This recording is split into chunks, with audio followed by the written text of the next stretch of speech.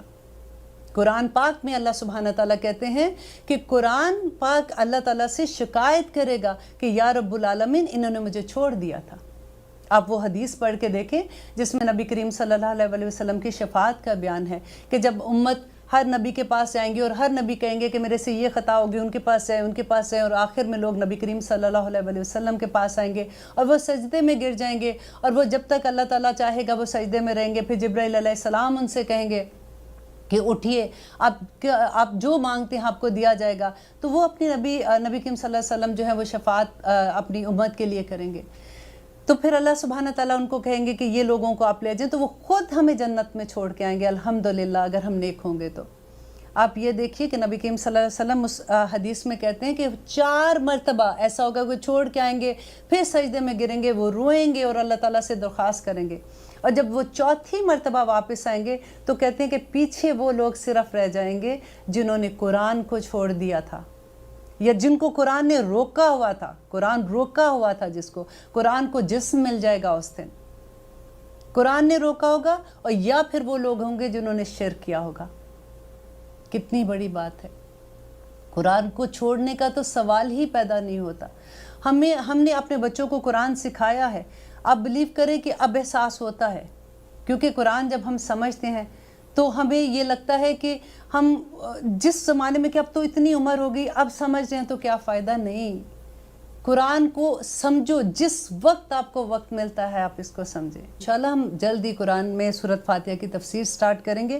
اس سے پہلے ہم اعوذ باللہ من الشیطان الرجیم، ہم جب بھی قرآن پڑھتے ہیں تو ہم کیوں اعوذ باللہ پڑھتے ہیں؟ آپ کو پتہ ہے اللہ سبحانہ تعالیٰ نے قرآن پاک میں فرمایا ہے کہ وَإِذَا قَرَأْتُ الْقُرْآنَ فَاسْتَعِذْ بِاللَّهِ، جب بھی تم قرآن کی تلاوت کرو تو تم نے اعوذ باللہ پڑھنی ہے، اپنے آپ کو اللہ سبحانہ تعالیٰ کی ایمان میں دے دینا ہے.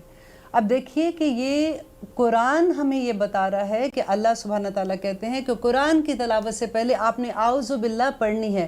مجھے نہیں پتا تھا آنیسٹلی، جب میں نے پڑھا تو مجھے حیرانگی ہوئی کہ اچھا ہم تو بسم اللہ پڑھ کے قرآن پڑھنا شروع کر دیتے ہیں نا. تو بسم اللہ سے پہلے اعوذ باللہ پڑھنے کا حکم ہے. ہم نے کیوں اعوذ باللہ پڑھنی ہے؟ اب یہ ہوتا ہے کہ ہم تو نیک کام کرنے جا رہے ہیں، ہم کون سا کوئی غلط کام کرنے جا رہے ہیں کہ اللہ سے کہیں کہ اللہ میاں بچانا، اس مصیبت سے بچانا، اس آفت سے بچانا. لیکن ہم تو قرآن پڑھنے جا رہے ہیں، کیونکہ شیطان جو ہے اس کو کسی صورت یہ پسند نہیں ہے کہ ہم قرآن کا علم لیں. آپ دیکھیے کہ ابلیس کون تھا. اب ہمیں اللہ سبحانہ تعالیٰ جب ہم سورۃ بقرہ پڑھیں گے نا، آپ بلیو کریں آپ کو اتنا مزہ آئے گا، آپ کو اتنا مزہ آئے گا کہ آپ کا دل ہی نہیں چاہے گا کہ کوئی آیت، جیسے اگر ہم فار ایگزامپل 5 آیات کریں گے نا تو آپ کو افسوس ہی رہے گا کہ ہائے 6ٹھی بھی کاش آیت کو ہم لوگ آج کر لیتے. اتنا مزہ آتا ہے کیونکہ قرآن جو ہے نا وہ نزول کے حساب سے جیسے نازل ہوا تھا اس طرح سے قرآن کتاب کی شکل میں نہیں ہے. اور مجھے کبھی بھی پہلے سمجھ نہیں آتا تھا جب ہم سنتے تھے اچھا نازل ایسے ہوا تھا لیکن یہ کتاب کی شکل میں، تو واٹ از دا ریزن. لیکن جب آپ سورۃ بقرہ سٹارٹ کریں گے نا تو آپ کو اس کی بھی حکمت سمجھ آئے گی کہ اللہ سبحانہ تعالیٰ نے کیوں اس طرح سے ہمیں کتاب کی شکل میں دیا، اور کس طرح سے نزول فرق تھا اور کتاب کی شکل میں کیوں فرق ہے. اب دیکھیے اللہ سبحانہ تعالیٰ جو ہمیں بار بار وارن کر رہے ہیں کہ قرآن سٹارٹ کرنے سے پہلے اعوذ باللہ پڑھ لینا، تو یہ شیطان ہے کون، ہم اس سے کیسے بچیں، اور ہمیں کیوں بچنا ہے، اس سے پتہ ہونا چاہیے نا. ہمیں اپنے دشمن کا تو پتہ ہونا چاہیے.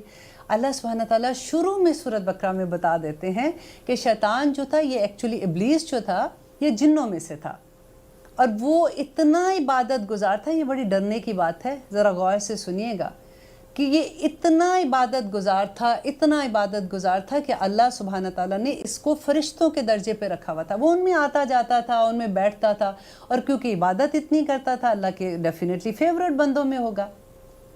اب ہوا کیا کہ جب آدم علیہ السلام کی تخلیق کا اللہ سبحانہ تعالیٰ نے سوچا اور اللہ تعالیٰ نے فرشتوں کو کہا کہ میں آدم بنانے والا ہوں اور میں وہ کریٹ کرنے والا ہوں، تو فرشتوں نے جو اللہ تعالیٰ کے ساتھ بات کی، یہ انشاءاللہ سورۃ بقرہ کے شروع میں آ جائے گا آپ کو، اس لیے میں ابھی وہ پورا قصہ نہیں بتاتی ہوں۔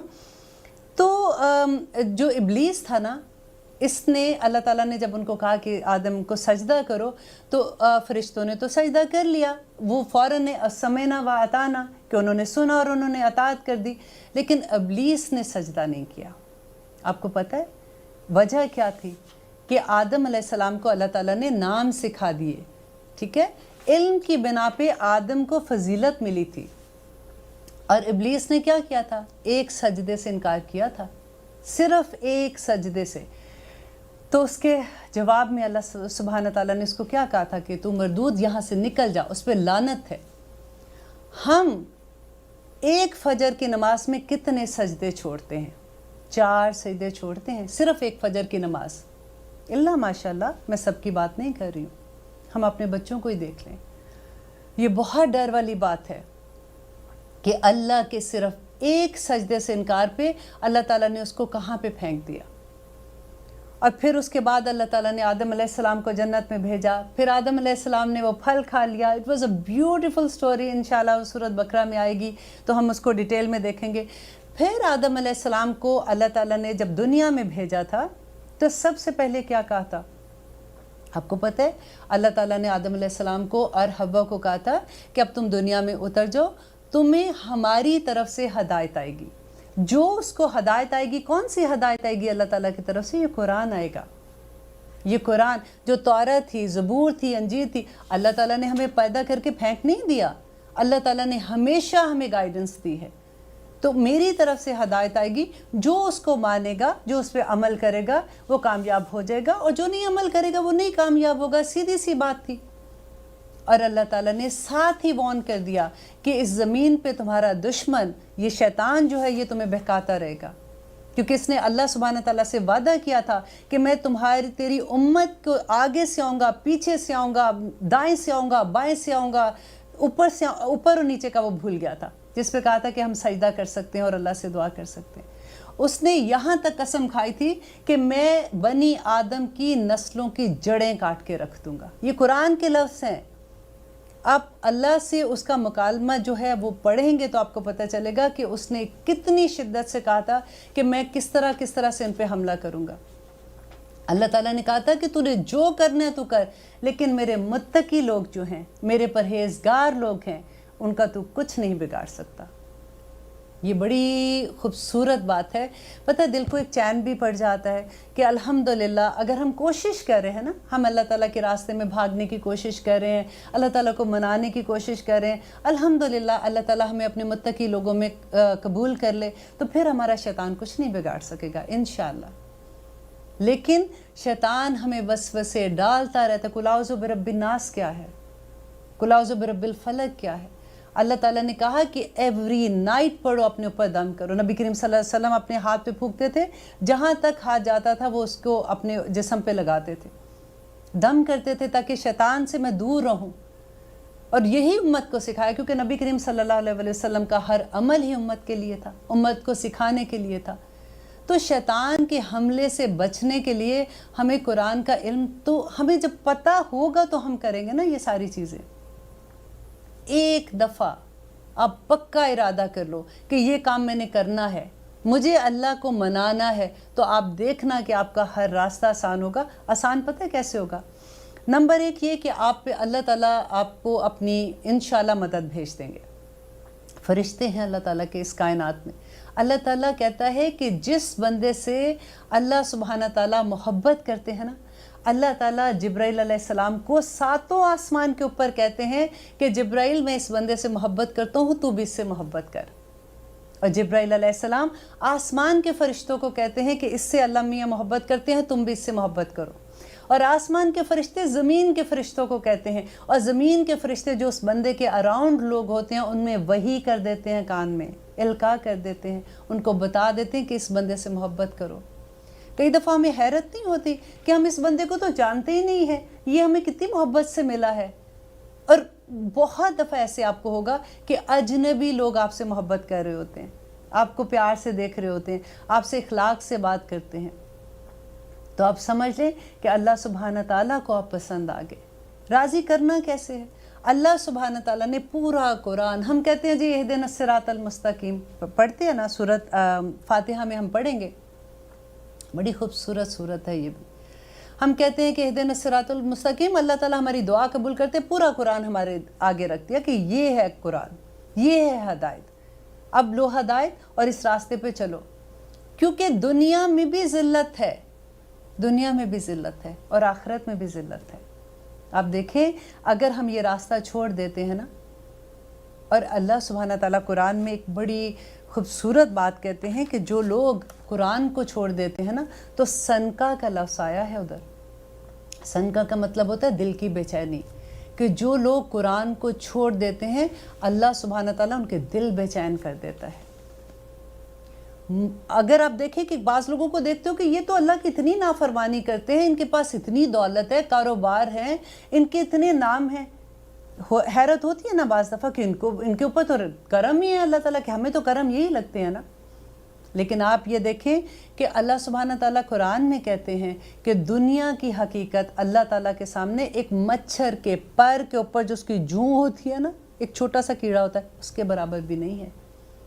اتنی حقیر چیز ہے، اللہ سبحانہ تعالیٰ یوں ہی دے دیتے ہیں۔ رحیم ہے نا، رحمان ہے، رحیم ہے، اللہ تعالیٰ یوں ہی دے دیتے ہیں۔ اور اصل جو دولت ہے وہ ہدایت کی دولت ہے۔ جو اللہ سبحانہ تعالیٰ جس کو ہدایت کی دولت دے دیتا ہے اس کے ادھر چین ڈال دیتا ہے۔ تو نبی کریم صلی اللہ علیہ وسلم نے فرمایا کہ جب بھی انسان اللہ کی نافرمانی کرتا ہے نا تو اس کی سب سے چھوٹی، ویسے تو اس کی دوسری سزائیں بھی ہیں، لیکن اس کی سب سے چھوٹی سزا یہ ہے کہ اللہ تعالیٰ اس کے جو ماتحت لوگ ہوتے ہیں اللہ تعالیٰ اس کو اس کا نافرمان کر دیتا ہے۔ کتنی ڈر والی یہ بات ہے۔ ہمارے ماتحت کون ہیں؟ ہماری اولاد، رائٹ؟ اگر آپ بزنس کرتے ہیں تو آپ کے جو امپلائیز ہوں گے وہ ہوں گے، اگر آپ کہیں پہ مینیجر ہے تو آپ کے انڈر جو لوگ کام کر رہے ہوں گے۔ اور سب سے خطرناک بات مجھے جو لگتی ہے کہ ہمارے انڈر تو ہماری اولاد ہے نا، جب ہماری اولاد ہماری نافرمانی کرتی ہے تو فوراً رک کے سوچیں کہ ہم نے اپنے رب کی نافرمانی کدھر کی ہے، کیونکہ یہ سزا اللہ سبحانہ تعالیٰ کی طرف سے ہے۔ اور اس کے بعد آتے ہیں ہم بسم اللہ الرحمن الرحیم۔ ہم قرآن شروع کر رہے ہیں انشاءاللہ۔ آج تو مجھے لگتا ہے کہ الحمدللہ تک نہیں پہنچ پائیں گے، لیکن انشاءاللہ نیکسٹ پروگرام سے، کیونکہ اعوذ باللہ کی ڈیٹیل بتانا بھی ضروری تھی۔ اب بسم اللہ الرحمن الرحیم کی ہم بات کرتے ہیں کہ اتنی ڈیٹیل ہوتی کہ میں آپ کو سب سے پہلے تو بسم اللہ کے بارے میں یہ بتا دوں کہ حضرت علی کہتے ہیں کہ اگر میں الحمد کی صرف تفسیر ہی لکھنے لگوں تو 7 اونٹ جتنا بوجھ اٹھا سکتے ہیں نا، اتنا لکھوں کہ وہ بوجھ بھی ان کے لیے کم ہو جائے، اتنی وہ تفسیر ہے، لینتھی لکھتے ہیں۔ بسم اللہ کی صرف بی پر ایک روایت میں آتا ہے کہ بسم اللہ کی بی پر وہ بات کر رہے تھے عشاء کی نماز کے بعد، اور فجر کی اذان ہو گئی اور وہ بسم اللہ کی بی کو ہی ایکسپلین کرتے رہے۔ یہ اتنا بڑا علم ہے۔ ہم تو صرف ترجمہ پڑھ کے خوش ہو جاتے ہیں نا، اور آپ بلیو کریں کہ جو اردو کا ترجمہ ہے نا وہ بالکل اس سے انصاف نہیں کرتا۔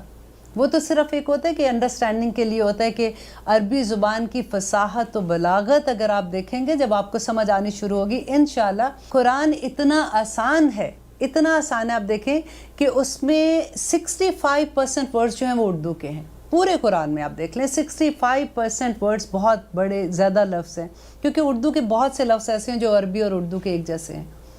اس کے علاوہ رپیٹ لفظ ہیں، جیسے آپ کہہ دیں پروناؤن جن کو ہم کہتے ہیں نا، الذی، ذالکا، ہو، ہما، ہم، پروناؤن جیسے آتے ہیں نا، وہ سارے کے سارے جو ہیں وہ رپیٹ ہوتے جائیں گے۔ اتنے رپیٹ ہوتے ہیں کہ تھوڑی سی آیات کے بعد آپ کے دماغ میں بیٹھنا شروع ہو جاتے ہیں، اور وہ جو ہیں وہ اباؤٹ آپ کہہ لیں کہ 20% ہے وہاں قرآن میں، اور جو نئے لفظ ہیں پہ کتنے بچتے ہیں؟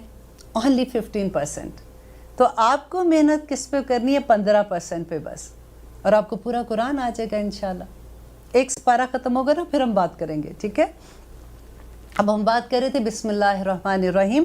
جابر علیہ السلام فرماتے ہیں کہ جب یہ آیت نازل ہوئی، جب بسم اللہ الرحمن الرحیم نازل ہو رہی تھی تو بادل مشرق کی طرف سے چھٹ گئے، ہوائیں ساکن ہو گئیں، جانوروں نے بھی کان لگا لیے، شیاطین پر آسمان سے شعلے گرنے لگے. پروردگار عالم نے اپنی عزت و جلال کی قسم کھا کے کہا کہ جس چیز پر میرا یہ کلمہ پڑھا جائے گا میں اس میں ضرور برکت ڈال دوں گا، ضرور برکت ڈلے گی. دیکھیں، ہم ہر کام کے شروع کرنے سے پہلے بسم اللہ پڑھنی ہے. خطبہ شروع ہونے سے پہلے، وضو کرنے سے پہلے، اگر آپ وضو کرنے سے پہلے بسم اللہ نہیں پڑھتے آپ کا وضو ہی باطل ہو جاتا ہے. جانور کو ذبح کرتے ہوئے، کھانا کھاتے ہوئے، پانی پیتے ہوئے، ہر چیز سے پہلے آپ کو بسم اللہ پڑھنی ہے. اور ایک بڑی خوبصورت روایت میں پڑھی تھی کہ کیسر روم تھے، انہوں نے حضرت عمر کو لکھ کے بھیجا کہ میرے سر میں بہت درد ہوتی ہے، مجھے کچھ بتائیں میں کیا پڑھوں. تو حضرت عمر نے ان کو ایک ٹوپی بھیجی، اور اس کو ٹوپی کے اندر جب وہ پہن لیتے تھے ان کی درد ٹھیک ہو جاتی تھی، جب اتارتے تھے ان کی درد پھر ویسے ان کو ہونا شروع ہو جاتی تھی. ایک دفعہ انہوں نے کہا کہ میں دیکھوں تو صحیح کہ آخر اس ٹوپی کے اندر کیا ہے. انہوں نے وہ سلائی جیسے ہوتی ہے نا ان کی کھولی، تو اس کے اندر بسم اللہ الرحمن الرحیم لکھا ہوا تھا. دیکھیں، یہ اعتقاد کی بات ہے، یہ یقین کی بات ہے. اور اس کے علاوہ ایک اور میں نے روایت جب پڑھی تھی کہ خالد بن ولید کی، اور اتنی بڑی یہ روایت تھی کہ خالد بن ولید کو ایک دفعہ کفار نے کہا کہ تم اتنا کہتے ہو، تم قرآن کی بات کرتے ہو، اپنے اللہ کی بات کرتے ہو، تمہارا رب نے اگر تمہیں بچانا ہے ہمیں بتا، یہ کر کے تو دکھاؤ، ہمیں یہ کر کے دکھاؤ، اگر تم زہر پی لیتے ہو تو تم زندہ بچ جاؤ گے کیا؟ تو خالد بن ولید نے زہر منگوایا، بسم اللہ الرحمن الرحیم پڑھی اور پی گئے، اور پھر بھی وہ وہاں پہ سلامت کھڑے رہے. یہ ہوتا ہے یقین کا. اب آپ نہ کہیں شروع کر دینا، لیکن الحمدللہ اللہ کرے کہ ہمارا یقین اس لیول تک آ جائے. دیکھیے، جب حضرت علی کو ایک دفعہ ان کو درد ہو رہی تھی کہ کہتے تیر لگ گیا تھا پاؤں میں، تو انہوں نے کہا تھا کہ جب میں نماز کی حالت میں ہوں گی تو تب نکالنا، کیونکہ اس وقت میں اپنے اللہ سے گفتگو کر رہا ہوتا ہوں، اس وقت میں اتنا مگن ہوتا ہوں کہ مجھے اس تکلیف کا احساس نہیں ہوگا. اور ہم اپنی نمازیں دیکھیں، اللہ سبحانہ تعالیٰ سے ہم دعا کرتے ہیں کہ اللہ ہمیں وہ خشوع دے دے. وہ کیسے آئے گا؟ وہ ایسے ہی آئے گا جب ہمیں اپنے رب کی پہچان ہوگی، جب ہم اسے جانیں گے وہ ہے کون.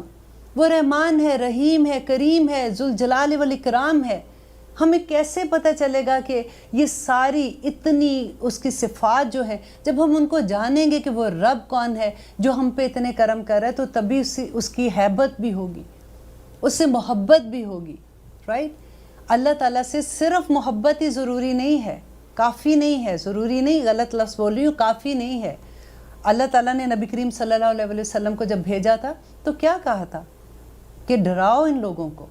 اور انذار کا جو لفظ ہے نا بڑا خوبصورت ہے. وہ ڈرانا نہیں ہوتا جیسے ہم کسی شیر کو دیکھ کے ڈر کے بھاگ گئے، وہ ڈرانا نہیں ہے. انذار کے اندر جو ڈرانا ہے نا وہ بالکل وہ ہے جو ایک ماں اپنے بچے کو ڈراتی ہے، جس میں محبت بھی ٹھاٹھے مار رہا ہوتا ہے، اور اس کے ساتھ ساتھ بچے کو ڈرا بھی رہی ہوتی ہے. مت کرو، کتنی دفعہ منع کیا ہے، اس سے چوٹ لگ جائے گی، سنتے کیوں نہیں ہو؟ لیکن اندر تو محبت کا جذبہ ہوتا ہے نا. لیکن اللہ تعالیٰ نے نبی کریم صلی اللہ علیہ وسلم کو بار بار یہ کہا کہ ان کو بتاؤ، ان کو انذار کرو، ان کو اللہ تعالیٰ کی رحمتیں بھی یاد کراؤ. یہ بار بار آپ ہسٹری تو کھول کے دیکھیں اپنی. آدم علیہ السلام سے لے کر اب تک اللہ تعالیٰ نے جو 1,24,000 پیغمبر بھیجے، جو کتابیں بھیجی، پھر ہم بار بار بھٹک جاتے ہیں. ہم کیسے انسان ہیں؟ اللہ تعالیٰ کہتے ہیں کہ دنیا کی زندگی کچھ بھی نہیں ہے. بار بار قرآن میں کہتے ہیں نا. آدم اور حوا کو جہاں سے نکالا گیا تھا نا، جب اللہ تعالیٰ نے آدم علیہ السلام کو بنایا تھا تو ہمارا گھر ادھر بنا دیا ہے. ہم میں سے ہر روح کا گھر جنت میں بنا ہوا ہے. اب یہ ہم پہ ہے کہ ہم نے وہ گھر حاصل کیسے کرنا ہے، کیونکہ قیامت کے دن کوئی کرنسی نہیں ہوگی. قیامت کے دن دیکھیں، ہم جب حاصل کریں گے کوئی چیز تو کس سے حاصل کریں گے؟ اپنے اعمال سے کریں گے نا. وہاں پہ کرنسی ہمارے اعمال ہوں گے. اگر ہمارے اعمال نہیں ہوں گے تو ہم کیسے، کتنے، دیکھیں وہ دو ہی چیزیں ہیں، ایک جنت ہے اور ایک دوزخ ہے.